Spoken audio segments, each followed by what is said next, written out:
Let's have a look at the latest weather. I'm joined by Julia Seymour from Sky News Weather, and we're still seeing plenty of smoke. Julia, in the southwest, what's happening?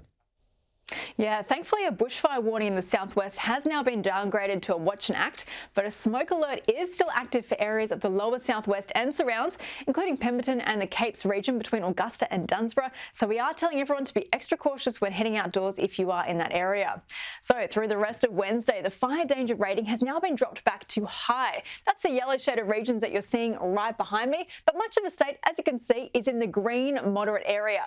Now the fire is being fueled by warm, dry conditions and gusty winds. Our forecast maximum temperatures today are looking very warm. Perth looking at a top of 35 degrees, Mandurah 32, Esperance looking at 27, Northam a very warm 36 degrees and Kalgoorlie 32. But meanwhile, a very different story further north. We have flood warnings active after the arrival of ex-tropical cyclone Zelia. So this orange shaded region that you can see right here near Port Hedland, that's our moderate flood warning for the De Grey River catchment. And we're also still on watch for this purple shaded region for the sandy desert. The river levels are slowly falling, but we'll continue to monitor this one very closely. Now, meanwhile, Queensland, they haven't seen the last of the showers and storms yet. Halifax still looking very damp and gloomy after some very heavy downpours overnight, seeing nearly 60 millimetres in just 24 hours. Now, overnight and into this morning, we have been watching that wet weather stream on in from the north, really targeting between Cairns and Ingham, the red shaded regions that you're seeing right here. That's where our heaviest falls have been. And we've collected some pretty impressive totals in our rain gauges as well over the past 24 hours to 9 a.m. Innisfail clocking nearly 98 millimetres in the gauge, Ingham 7.8 millimetres, but look at Paluma, 178 millimetres. That is a huge inundation of rainfall. And we're still watching that rainfall, which is causing some flooding. So our major flood warning is in this red shaded region that you can see right here. That's our lower Flinders River, which is being fueled by further showers and even possible thunderstorms. We also have, again, moderate warnings in these orange shaded regions. That includes the Connor Isaacs River and the Thompson River. So one we're going to continue monitoring through the rest of this week.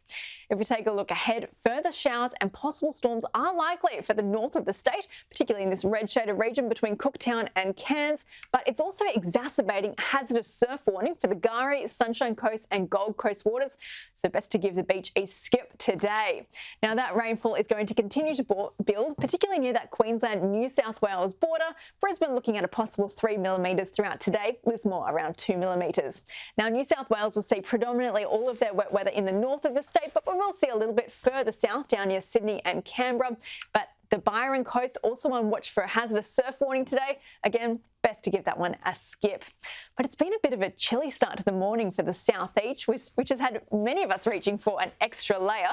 So this photo shows just what the northern beaches were looking at this morning. Not as inviting as they normally would be. Now, this morning's minimums were very chilly indeed. We were looking at Shepparton waking up to just 13 degrees, Falls Creek under 2 degrees, Bega looking at 14.5, Cooma under 9 degrees. And as we push down into Tasmania, those temperatures get even more chilly. Devonport looking at under 4.5 degrees, same for Launceston, and Lyweenie a very chilly 3 degrees. Now, thankfully, it will warm up as the day progresses. Hobart heading to a top of 18 degrees, chance of showers. Chance of showers for Melbourne as well, 20 for the high. Sydney looking at 26, Brisbane 28. A little bit of cloud cover for Adelaide reaching a top of 26 degrees today. Meanwhile, in Perth, a warm one for you, 5 degrees above the monthly average, 35 degrees as your maximum temperature. Julia, thank you.